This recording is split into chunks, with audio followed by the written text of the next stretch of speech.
Arithmetic series. Arithmetic series is a subtopic under arithmetic sequence. And what is an arithmetic series? Arithmetic series is the sum of the terms from an arithmetic sequence. And whenever that we are dealing with problems involving arithmetic series, we may use the formula S sub n equals n over 2 times 2a sub 1 plus quantity n minus 1 times d. Wherein S sub n means the sum of the terms, n the number of terms or the n term, a sub 1 first term, and d which is the common difference. What is the sum of the first 10 terms of the arithmetic sequence negative 7, negative 2, 3? So since we're talking about sum, and we do have the arithmetic sequence, so combining these two, so meaning we are talking about arithmetic series. Again, sum or total plus the arithmetic sequence, it is equal to arithmetic series. Okay? So let us first gather information for us to solve this problem. So using this formula under arithmetic series, so first thing, we need to obtain a couple of information. So S sub n means the sum of the terms. So this is the one that we will look for. So of course this remains unknown. N means the number of terms or the n term. So based on our problem, we are asked to find the sum of the first 10 terms. So therefore, there are 10 terms involved on our problem. So our n is 10. A sub 1 means the first term. Based on our sequence here, upon looking on our sequence, so obviously, our first term is negative 7.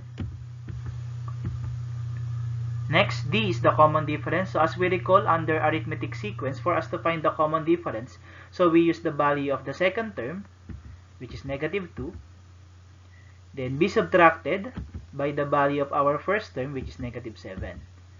So simplifying this to negative 2 minus negative 7, so this will give us positive 5. So since we are done now extracting a couple of information, so let us now proceed to substitution.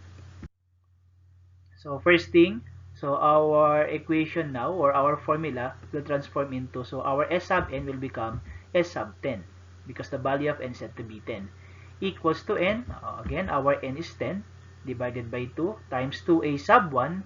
So our a sub 1 or the first term has a value of negative 7.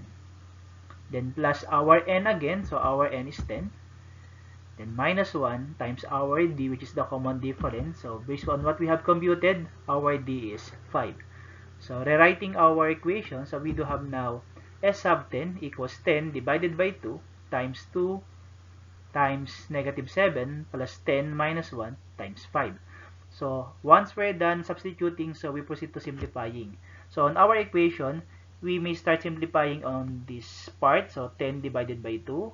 We may also simplify this part immediately, which is 2 times negative 7, and inside the quantity, which is 10 minus 1. So we may simplify all of this part at the same time. So giving us the equation now, S sub 10 equals 5 times negative 14 plus 9 times 5. So our number 5 here came from 10 divided by 2.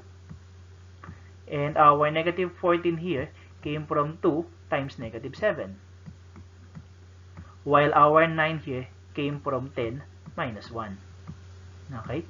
So, the next thing that we can do is we may now simplify this part, which is 9 times 5. Okay? And we all know that 9 times 5 is 45. So, giving us the next part of our solution as S sub 10 equals 5 times negative 14 plus 45, which came from 9 times 5. So next thing that we can simplify now here is our negative 14 plus positive 45.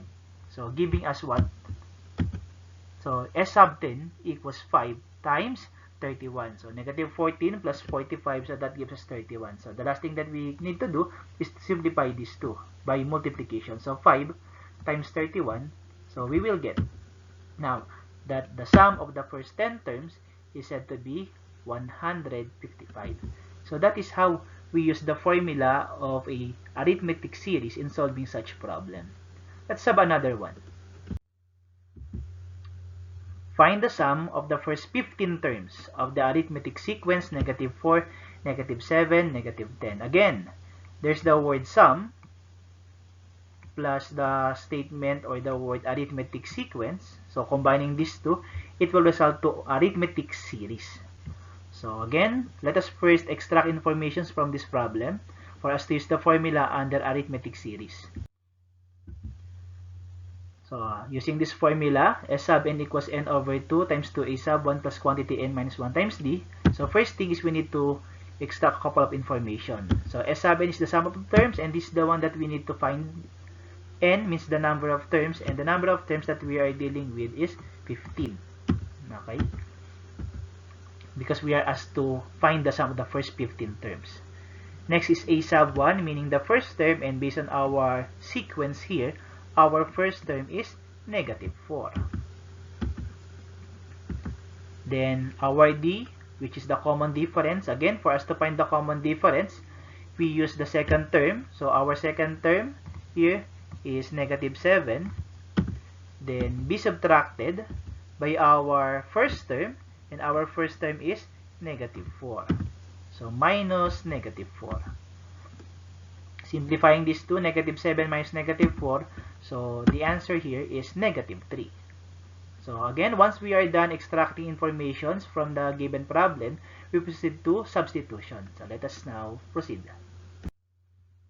So our S sub n will become S sub 15 because of the value of n as 15, then equals n, our n is 15, divided by 2, times 2 a sub 1, our a sub 1 or our first term is negative 4, plus n again, our n is 15, then minus 1 times the common difference. So this time our common difference based on the sequence is negative 3. So rewriting our equation, so what we do have is S sub 15 equals 15 divided by 2 times 2 times negative 4 plus 15 minus 1 times negative 3.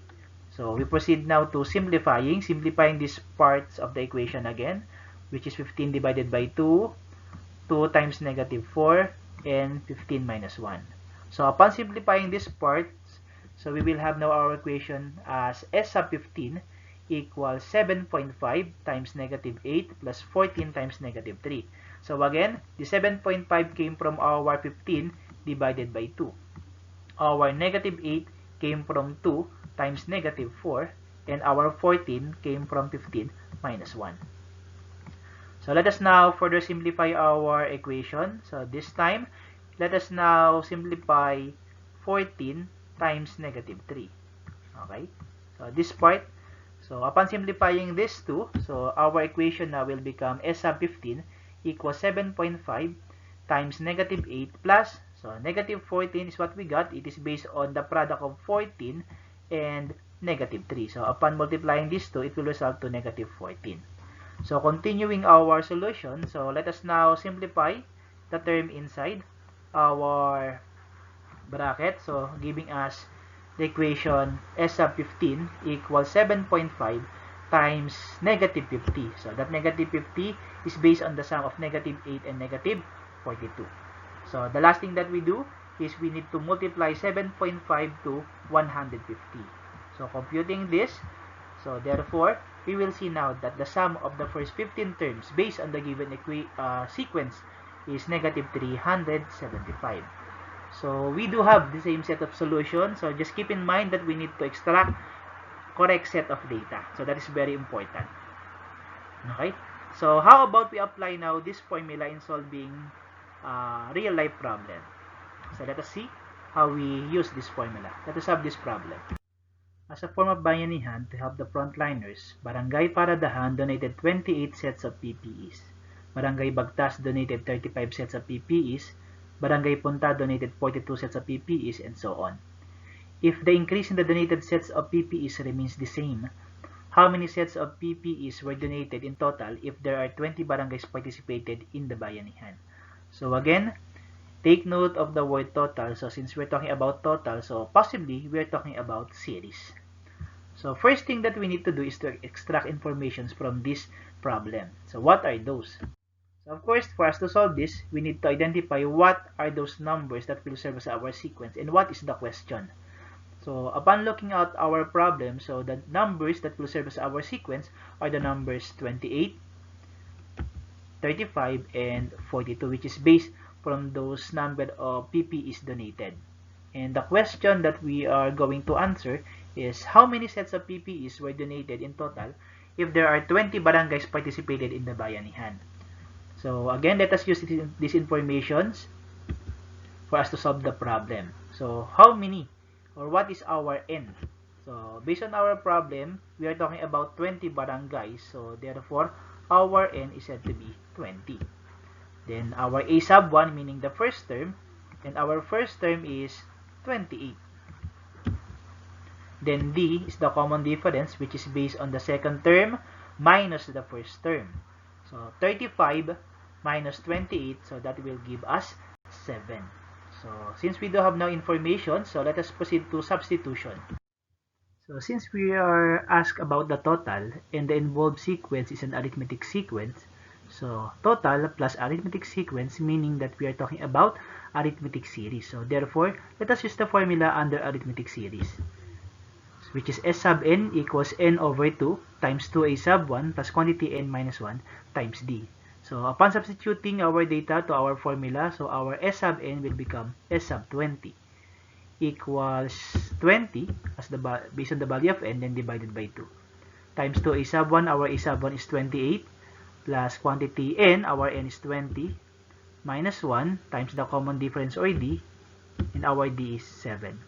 So upon rewriting our equation, so what we have now is S sub 20 equals 20 divided by 2 times 2 times 28 plus 20 minus 1 times 7. So next thing that we do is we simplify our equation. So we may start simplifying 20 divided by 2 and 2 times 28 and 20 minus 1. So upon simplifying our equation now, it will become S sub 20 equals 10 times 56 plus 19 times 7. So this 10 came from 20 divided by 2. Then our 56 came from 2 times 28.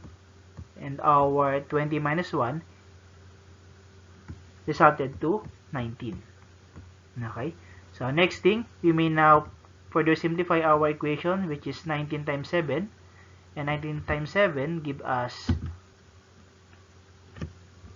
133. So our equation now is 10 times 56 plus 133.